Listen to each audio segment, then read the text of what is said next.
Okay students, आज के session में हम बात करेंगे कनेक्टर्स के ऊपर।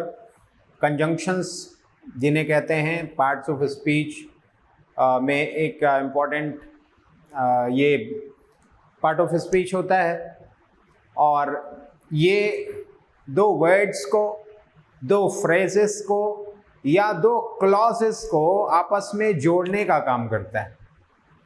तो कनेक्टर्स इन जनरल जब लगाए जाते हैं तो उनमें नेचर के हिसाब से बहुत अलग अलग तरह के कनेक्टर्स होते हैं। इसी में इनके रूल्स भी हम जानेंगे और साथ ही साथ किस तरह से उनको यूज़ किया जाएगा और किस तरह से सेंटेंसेस जो बनाने के लिए आते हैं या फिर एग्ज़ाम में जो एक्सरसाइजेज आती हैं, क्वेश्चंस आते हैं, किस तरह से उसमें एरर्स हो जाते हैं कंजंक्शंस के रूल्स ना जानने की वजह से। तो इन्हीं पे आज हम डिस्कस करेंगे, एक एक करके सारे रूल्स जानेंगे कि कंजंक्शंस में कौन कौन से रूल्स हैं और कैसे वो अप्लाई किए जाते हैं और एरर्स कहाँ पे हो जाते हैं। आइए हम देखते हैं रूल नंबर 1। पहला ये है फंक्शन ऑफ एंड। ये एक कंजंक्शन है। इसका क्या काम है कि दो वर्ड्स को, क्लॉजेस को जोड़े जो सेम नेचर के हों, सेम नेचर के हों, ऐसे वर्ड्स या ऐसे क्लॉजेस या फ्रेजेस को ये जोड़ता है। जबकि बट जो होता है वो दो विरोधी बातों को, दो अपोजिट क्लॉजेस हों, ये वर्ड्स को जोड़ता है। तो इसलिए इनका यूज करने में, यानी कि एंड और बट को यूज करने में बड़ा ध्यान रखना चाहिए कि कहाँ पे एंड का यूज है और कहाँ पे बट का है। ऐसा ना हो कि एंड की जगह पे बट और बट की जगह पे एंड हम लगा दें, तो वो सेंटेंस गलत कर देगा। एग्जाम्पल देख करके यहाँ पे आपको समझ आएगा।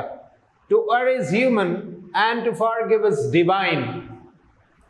अब यहाँ पे गलती करना और एक तरफ माफ करना, ये दोनों एक दूसरे के विरोधी बातें हैं, एंटीथेटिकल स्टेटमेंट्स हैं। तो ऐसे एंटीथेटिकल स्टेटमेंट्स में एंड को हम नहीं लगा सकते हैं। माफ करना अलग चीज है, गलती करना अलग चीज है, और दोनों अलग अलग लोगों के काम है। एक तो इंसान का है, दूसरा ईश्वर का काम है।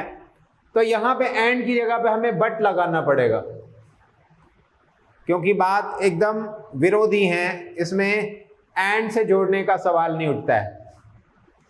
Okay, town life is artificial and country life is natural.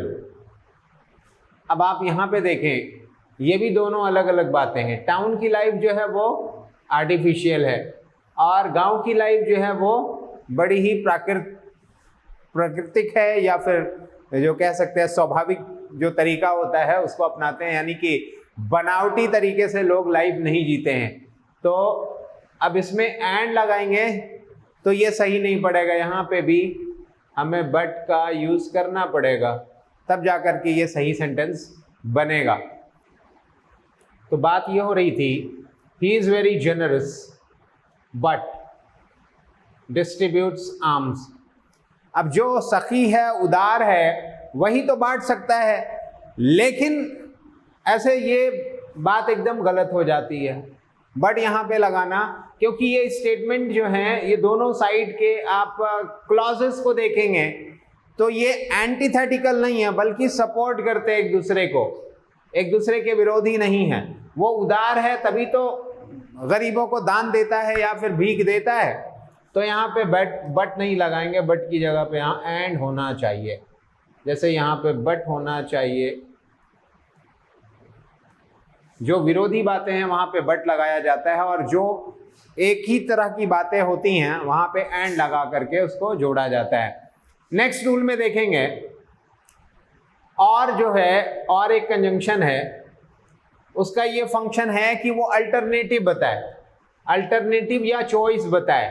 और एंड क्या करता है, उसमें ऐड करवाता है, जुड़ाता है, और हाँ, एडिशन एंड कॉन्टिन्यूएशन, बात को और आगे बढ़ा देता है या फिर उसमें जोड़ देता है। तो इसमें ध्यान रखना चाहिए इनको दोनों को यूज करने में कि कहाँ पे और को यूज करना है, कहाँ पे एंड को यूज करना है। अल्टरनेटिव जहाँ पे होना है वहां पे और लगेगा, और जहाँ पे ऐड करना है, कॉन्टिन्यूएशन में बात को और आगे बढ़ाना है, वहां पे आपको एंड को यूज करना है। एग्जाम्पल यहां देखेंगे, the choice is between glorious death and और शेमफुल लाइफ। तो यहां पे चॉइस बिटवीन, दो चीजें हैं, उसके बीच में चॉइस है, ग्लोरियस डेथ और shameful life. The choice is between, यहां पे चुनाव है या फिर चॉइस है या ऑप्शन है दो चीजों के बीच में। कौन कौन सी चीजें हैं? ग्लोरियस डेथ,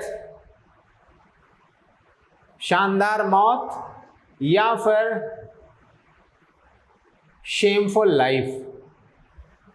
अब यहां पे देखेंगे, और को बदल करके यहां हमें एंड लगाना पड़ेगा, क्योंकि चॉइस दो चीजों में है ना कि एक में। चॉइस दो चीजों के बीच में है, एक के बीच में नहीं है, इसलिए एंड यहां पे लगना चाहिए। The choice is between glorious death and shameful life. Glorious death and shameful life. अब यहां पे अगर इस पे और लगाते हैं, ये ग्लोरियस डेथ जो है, ग्लोरियस डेथ शानदार मौत, या फिर क्या होता है अगर शानदार मौत ना मरे तो फिर बहुत ही शर्म वाली, यानी बहुत ही घटिया बेइज्जती वाली जीवन जीना पड़ेगा। तो यहां पे और को लगाएंगे। नेक्स्ट है, some of his poems have already appeared in volumes written singly and in collaboration with her sister. कुछ कविताएं हैं जो पहले ही दिखाई पड़ी हैं वॉल्यूम्स में, जो लिखा गया था सिंगली एंड इन कोलैबोरेशन। अब बताओ, कोई चीज सिंगली लिखा हुआ है, अकेले लिखा हुआ है, एंड इन कोलैबोरेशन, तो पहले के वॉल्यूम सिंगल लिखे गए हैं और कोलैबोरेशन में। जो सिंगल है वो कोलैबोरेशन में नहीं आएगा, जो कोलैबोरेशन है वो सिंगल नहीं आएगा। तो यहां पे एंड लगा करके इसको गड़बड़ कर दिया जा रहा है, या तो अकेला लिखा है या तो कोलैबोरेशन में लिखा है, यहां पे ये होना चाहिए। इसलिए यहां पे आपका ऑप्शन एंड की बजाय और लगाएंगे, तब जाकर के सही होगा। किसके कोलैबोरेशन में? विद हर सिस्टर, अपने बहन के साथ कोलैबोरेशन में। कुछ कविताएं उसने लिखी थी और कुछ अकेले लिखी थी, तो पिछले वॉल्यूम में वो आ चुकी हैं। ओके, नेक्स्ट रूल पे हम चलते हैं।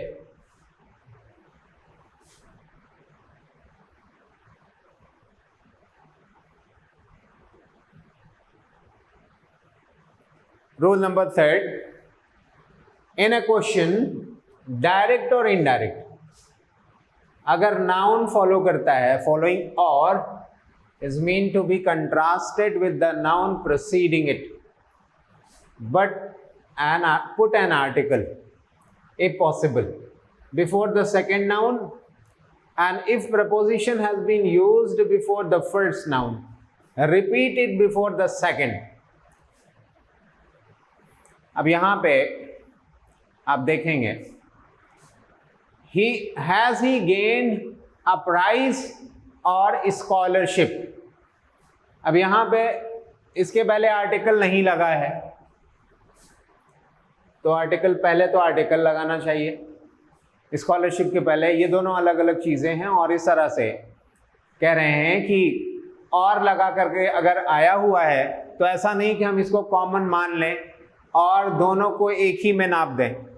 तो यहाँ पे और चॉइस जब दिया जा रहा है, has he gained a prize, क्या उसने प्राइज जीता है या फिर स्कॉलरशिप, तो एक आई स्कॉलरशिप एक अलग चीज़ है। तो इसलिए और के बाद आपको आर्टिकल वहां पे इंसर्ट करना जरूरी है, नहीं तो अगर और को यूज करने के बाद इसको कॉमन मान लेंगे तो यहाँ पे एरर आ जाएगा। नेक्स्ट है, tell me whether he influenced you with promises और थ्रेड्स। अब यहाँ पे विथ प्रॉमिसेस है, और थ्रेड्स को अकेले यूज किया गया है। अब इस केस में प्रेपोजिशन आप देख रहे हैं कि प्रॉमिस के साथ में तो प्रेपोजिशन यूज किया है, लेकिन आगे थ्रेड्स को और लगा करके कॉमन मान लिया विथ को, तो ऐसे केस में ये गलत हो जाएगा। इस थ्रेड के पहले भी आपको ये प्रेपोजिशन लगाना पड़ेगा, विथ थ्रेड्स।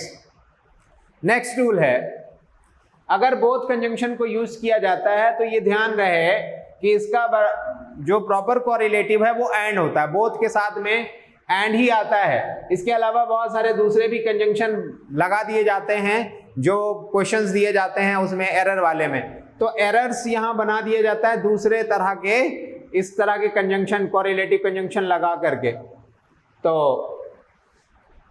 वहां पे आप जानते हैं कि आपको बोथ के बाद एंड ही रखना पड़ेगा।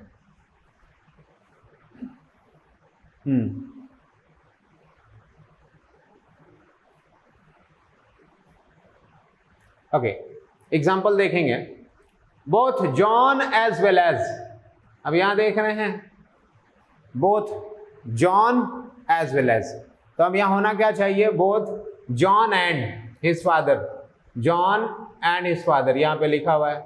Both John and his father were present there, दोनों लोग, जॉन और उसके पिता वहां मौजूद थे। तो बोथ के बाद ये इसका कोरिलेटिव जो है, कोरिलेटिव एंड होता है, यहाँ पे एज वेल एज लगाना ये गलत कर देता है। तो इस ध्यान रहे कि बोथ के कोरिलेशन में आपको एंड लगाना है। अच्छा, ये भी ध्यान रहे कि बहुत बार ऐसा होता है कि जब हम कोरिलेटिव को यूज करते हैं तो जिसके लिए आता है ठीक उसी के पहले आता है। अब आप यहाँ पे देखेंगे, lions are both found in Asia and Africa. अब आप बताइए बोथ किसके लिए यूज किया जा रहा है, फाउंड के लिए तो यूज नहीं हो रहा है, बोथ यूज हो रहा है एशिया, दोनों कौन है, एशिया है और अफ्रीका है। तो लायन दोनों जगह पाए जाते हैं, एशिया और अफ्रीका में, तो सही क्या होना चाहिए, lions are found both in Asia and in Africa. Okay, यहां पे एक नोट दिया हुआ है, नोट भी ध्यान से देख लेंगे। In one fact is more important than the other, former should be mentioned last. यहां पे देखेंगे, he was both driven out of the house and insulted, तो इसलिए ये सही नहीं है। कहते हैं कि जो मोर इंपॉर्टेंट फैक्ट होता है दूसरे से, तो उसको पहले रखना चाहिए, जो इंपॉर्टेंट है उसको बाद में रखना चाहिए। In fact, in one fact is more important than the other. The former should be mentioned last. Okay, he was both driven out of the house and insulted. तो यहाँ पे ज़्यादा इंपॉर्टेंस दिया किस चीज़ पे है कि उसकी बेइज्जती की गई, ये ज़्यादा बताना है। और उसके बाद घर से बाहर निकाल दिया, उसको इंसल्ट भी किया गया, घर से बाहर भी निकाल दिया गया।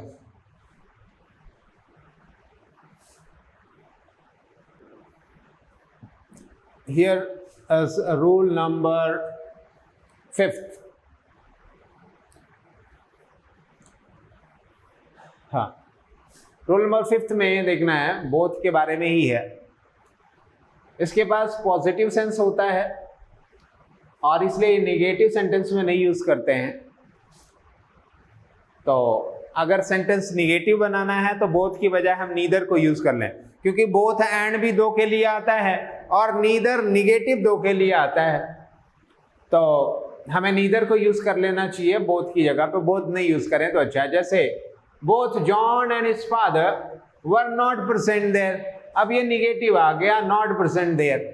अब ऐसे केस में नीदर नॉर को लगाएंगे, वो ज्यादा सही है। Neither John nor his father was present there. अब इस केस में बोथ का कोई काम ही नहीं है, बोथ भी दो के लिए आता है। अब उसमें नॉट लगा के उसको निगेटिव बनाना तो ये सही नहीं होता है, वो पॉजिटिव के लिए यूज किया जाता है, इसलिए उसकी जगह पे नीदर को यूज करें। That will be better option for you to write neither in place of both. Okay, next though and but. अब देखेंगे ये दाउ और बट जब लगा दिया जाता है तो एक पार्ट दूसरे पार्ट का विरोधी होता है, कंट्रास्ट में होता है, एडवर्सेटिव कोई वर्ड होगा या फ्रेज होगा या कोई क्लॉज होगा जो एडवर्सेटिव होगा, कंट्रास्ट होगा, अपोजिट होगा. Both of them don't work setting one statement against another by way of oppositions or contrast, and therefore correlative of thou is yet. तो thou का correlative yet होता है. तो इसको देखेंगे. thou he is hard working, यद्यपि वो कठिन परिश्रम करने वाला स्टूडेंट है, but he cannot pass this year, लेकिन वो इस साल पास नहीं हो सकता. आप बट को यहां पे यूज नहीं कर सकते हैं. बहुत बार ऐसा देखा गया है कि स्टूडेंट ये समझते हैं कि बट जो होता है वो भी यही करता है कि कंट्रास्ट आइडियाज को बताता है, तो दाव के साथ में बट को जोड़ देते हैं, जबकि दाव और बट एक अच्छा कॉम्बिनेशन नहीं है. दाव के साथ में येट एक अच्छा कॉम्बिनेशन है, वो सही होता है. Though is hard working student yet he can't pass this year, फिर भी वो इस साल एग्जाम पास नहीं कर सका, जबकि वो एक मेहनती स्टूडेंट है. Okay, now come to rule number 7.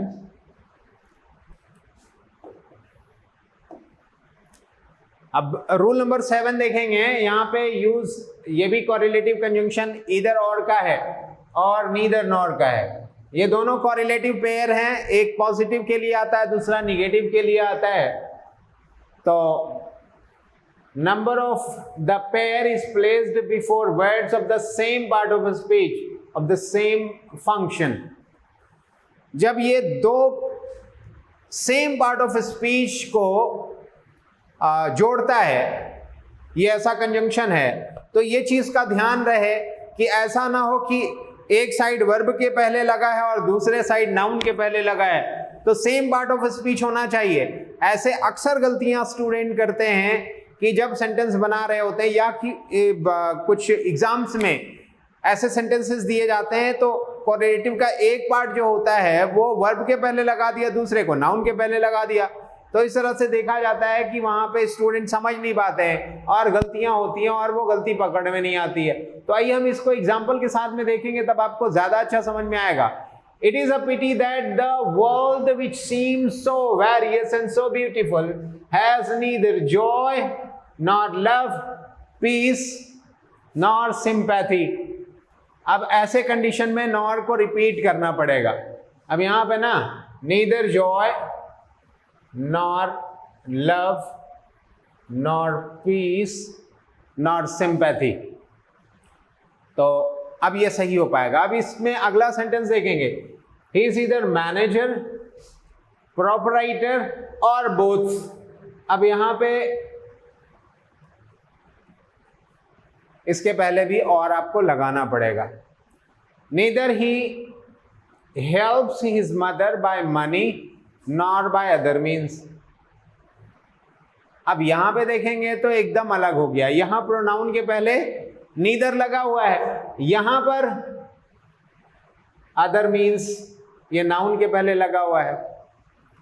अब आप देख सकते हैं neither he helps his mother, उसने ना तो उसने, अब ना तो उसने है तो ना तो उसके भाई ने हो सकता है, ना उसने ना उसके भाई ने माँ की मदद की. लेकिन बात यहाँ पे ये नहीं है, उसने he helps his mother, neither यहाँ आएगा, ना तो पैसे के द्वारा की और ना ही किसी दूसरे साधन से उसने मदद की. तो ये इस जगह पे आएगा, तब जा करके सेंटेंस सही बनेगा. अदरवाइज इधर तो प्रोनाउन के पहले लगा हुआ है, जो बात एकदम गलत हो जाती है. ना तो उसने अपनी माँ की मदद की और ना तो किसी साधन से मदद की, ये तो कोई बात ही नहीं है. ये तो कोई तुक ही नहीं बनता है कि एक तरफ ये प्रोनाउन को मॉडिफाई कर रहा है, दूसरा एक दूसरी चीज को, तो इसलिए कोई साधन को बता रहा है. तो तमाम जो सुविधा की चीजें होती हैं उसमें से पैसा भी एक है, तो पैसा बाय मनी और बाय अदर मीन्स, या और किसी दूसरी चीज के द्वारा. तो यहाँ पे नाइदर को यहाँ पे फिट होना चाहिए, तब जाकर के ये सही सेंटेंस बनाएगा. ओके, नेक्स्ट सेंटेंस है the picture doesn't have either harmony of colour और ऑफ डिजाइन. अब यहां पे ये गलत हो गया है. नीदर हार्मनी, ये हार्मनी जो है उसके बराबर का इधर दूसरी साइड कोई चीज नहीं है। तो पिक्चर में क्या होता है, कलर होता है, डिजाइन होती है। तो ये दोनों चीजें एक बराबर की हैं, तो इसको लगना कहाँ चाहिए था, इधर को यहां लगना चाहिए। The picture doesn't have harmony either of colour. अब ये सही जगह पे है, ईदर ऑफ कलर और ऑफ डिजाइन। तो इस तरह से ये सेंटेंस सही हो जाएगा। अब देखेंगे यहां पे हार्डली और स्केर्सली, इसके बाद क्या आता है, व्हेन आता है या फिर बिफोर आता है, बट नहीं आता है, बट देन और दैट। हार्डली स्केर्सली फॉलोड होता है व्हेन या बिफोर के द्वारा, यानी अगर ये आ गए तो उसमें व्हेन या बिफोर आएंगे, ना कि बट देन और दैट आएंगे। एग्जाम्पल देख करके यहां समझ जाएंगे आप। He had scarcely reached his home, अब यहां दैट को यूज किया, तो एक कोरिलेटिव की तरह से या कंजंक्शन की तरह से यहां पे दैट को यूज किया, जो कि गलत है। यहां पे when सही कंजंक्शन होगा। वो मुश्किल से घर पहुंचा ही था जब बारिश होने लगी, तो यहां दैट एकदम गलत है, मतलब कि जस्ट पहुंचा ही था कि बारिश शुरू हो गई। He had scarcely reached his home when it began to rain. Okay, next one.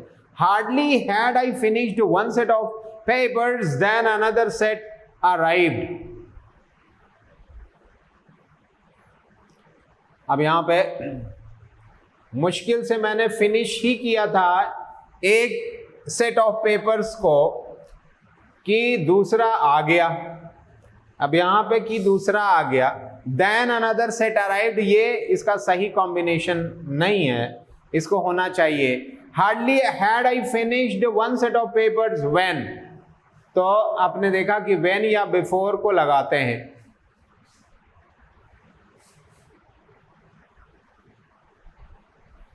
Okay, next rule number 9 में देखेंगे, नो सूनर का यूज है। नो सूनर का कोरिलेटिव देन होता है फॉलोड बाय देन, बट के साथ में, यानी बट इसका कोरिलेटिव नहीं होता, बट इसका कॉम्बिनेशन नहीं बनाता है, इसलिए उसको हम नहीं ले आएंगे। एग्जाम्पल देखेंगे, no sooner had he finished his speech but, गलत है, but the audience began clapping, यानी कि ज्यों ही उसने अपनी स्पीच को खत्म किया ऑडियंस ताली बजाने लगे। सही क्या होना चाहिए, no sooner had he reached the, यहां पे देन यहां पे लगाना चाहिए। No sooner had he reached the station the train started, अब यहां पे भी देन द ट्रेन स्टार्टेड होना चाहिए। ज्यों ही वो स्टेशन पे पहुंचा ट्रेन चल पड़ी। नेक्स्ट रूल नंबर 10 है, आफ्टर एडजेक्टिव अदर, जिसको एक तरह से कंपैरेटिव माना जाता है, the only word that can be correctly used for contrasting one thing with another is then. अब जब इसको अदर लगा दिया है तो देन इसमें यूज किया जाएगा। और प्रेपोजिशन फ्रॉम बट एक्सेप्ट ये सही नहीं है। From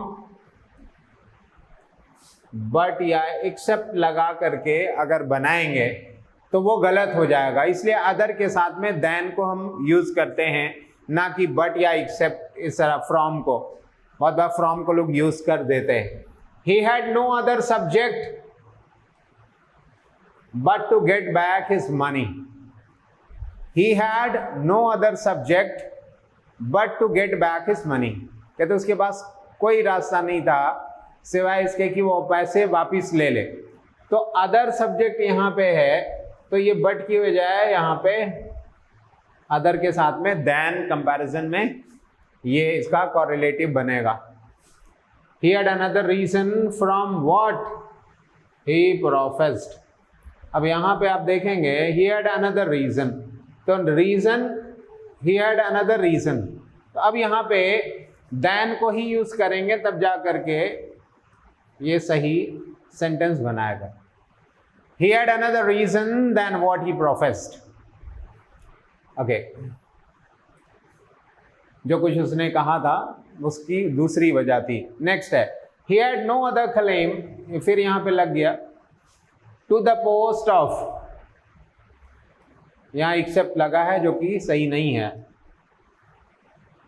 then her good looks. कहते हैं इस पोस्ट के लिए उसके पास कोई चीज नहीं है सिवाय एक अच्छा लुक के, यानी अच्छा लुक है बस, और उसके अलावा इस पोस्ट के लिए वो किसी और बुनियाद पे क्लेम नहीं कर सकती है। तो she had no other claim to the post of than her good look, to the post of clerk या जो भी है, लेकिन यहाँ पे इसको लिखा नहीं गया है इसलिए इसको छोड़ देंगे। He had no other claim to the post than her good looks, इस तरह कहेंगे तब ये जाके सेंटेंस करेक्ट हो जाएगा। नेक्स्ट रूल है proper correlative of not only but also होता है या बट होता है, बट या बट ऑल्सो। तो इसमें ध्यान रखने की बात यह है कि ये जो है सेम पार्ट ऑफ स्पीच के साथ में आना चाहिए। इसमें भी जैसे इधर और नीदर नॉर के साथ में पार्ट ऑफ स्पीच अगर गलत कर देते हैं तो सेंटेंस गलत हो जाता है। इससे पहले भी नीदर नॉर को यूज करने में गलत ही के साथ में यूज कर दिया गया था बाय नो मीन्स को, जबकि वो एकदम गलत था। बाय मनी एंड इधर बाय मनी और by no means, by other means ऐसे करके था। तो पार्ट ऑफ स्पीच सेम होना चाहिए इसमें भी। तो नॉट ओनली का बट ऑल्सो या बट सही कोरिलेटिव है। एग्जाम्पल के साथ समझेंगे इसको। She is not only beautiful, वो न केवल सुंदर है बल्कि इंटेलिजेंट भी है। तो इस तरह से ये बट इंटेलिजेंट सही नहीं होगा, इसमें ऑल्सो भी लगाना पड़ेगा। She is not only beautiful but also intelligent, वो सुंदर भी है, ये इसमें सेंटेंस में आना चाहिए। He not only lost his ticket but also his luggage. अब यहां पे not only lost, अब ये वर्ब है और वर्ब के पहले not only लगा हुआ है, इधर but also लगा है लगेज के पहले। तो एक्चुअल में जो खोया है वो क्या है? टिकट ही नहीं खोया है बल्कि सामान भी खो दिया है। उसने खोया ही नहीं है बल्कि गिरा भी दिया है। ऐसा होता तब तो समझ में आता कि दो वर्ब के साथ में ये कोरिलेटिव यूज किया गया है। यहाँ एक तरफ वर्ब है दूसरी तरफ नाउन है, तो ये गलत है। तो इसको आना चाहिए कहाँ पे? यहाँ पे टिकट के पहले। He lost not only his ticket but also his luggage. अब ये सही जाकर के हो जाएगा। यहाँ पे एक नोट बता रहे हैं, जब दो वर्ड्स एक ही सेंटेंस में ज्वाइन किए जाएं ऐसे कोरिलेटिव्स के साथ में, तो दो में से जो दूसरा है उस पे ज्यादा जोर दिया जाता है ऐसे सेंटेंसेस में। टिकट ही नहीं बल्कि सामान भी खो दिया है, इसका मतलब है सामान पे ज्यादा फोकस कर रहे हैं, इसलिए इसको बाद में यूज किया गया है। ओके, यहां पे एग्जाम्पल भी इसको दे करके बता रहे हैं।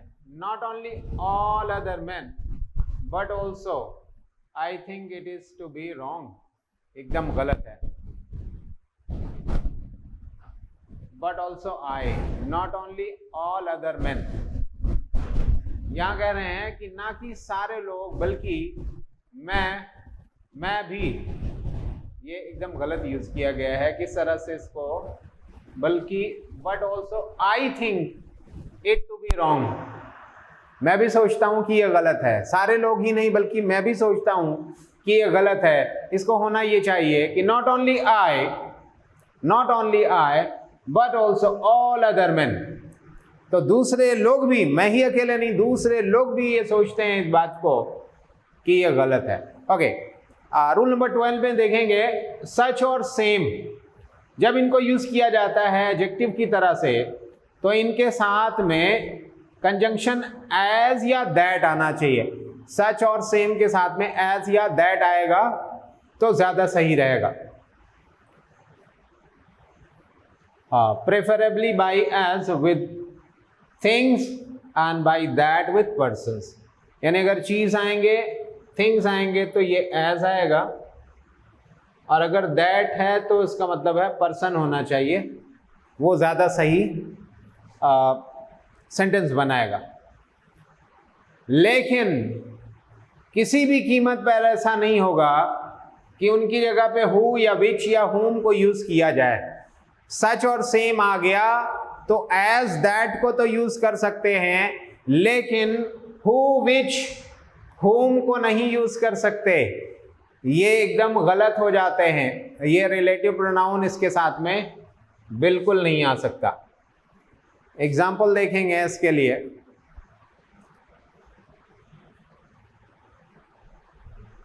एग्जाम्पल कुछ इस तरह से है, there is no such country which you mention.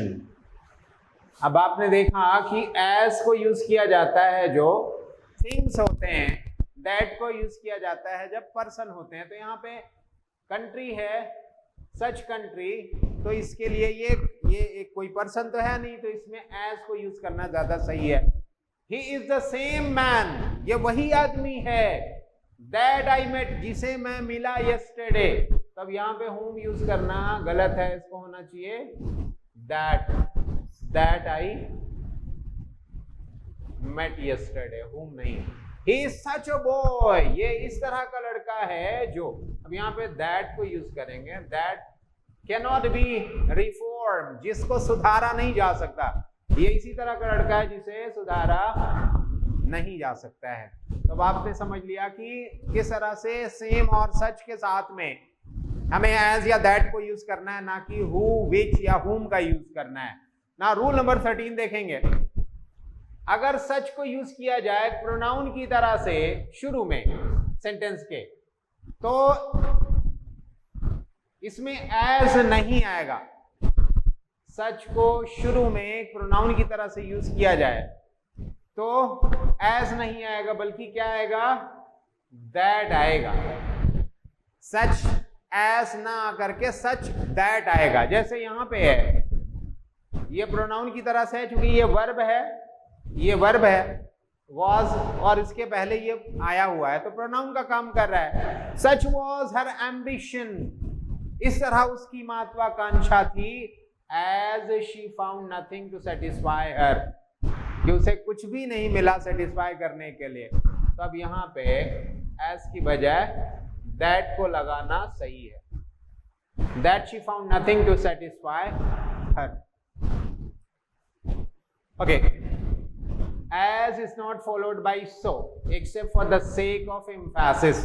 तो as के साथ में as ही आता है, as के साथ में so नहीं आता है। लेकिन अगर emphasize करना है, emphatic sentence बनाना है, ऐसे केस में so को ले आ सकते हैं। एग्जाम्पल ये है, as I have fever today, जैसे कि आज मुझे बुखार है, so I cannot attend the college।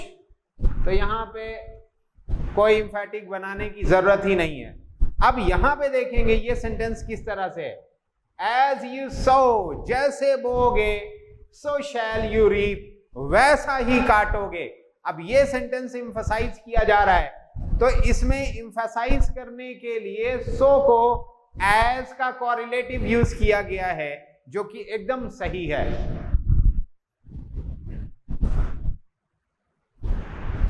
Okay, we will continue this chapter in the next session as well, and just share this video to your friends and the students who are preparing for different competitive exams.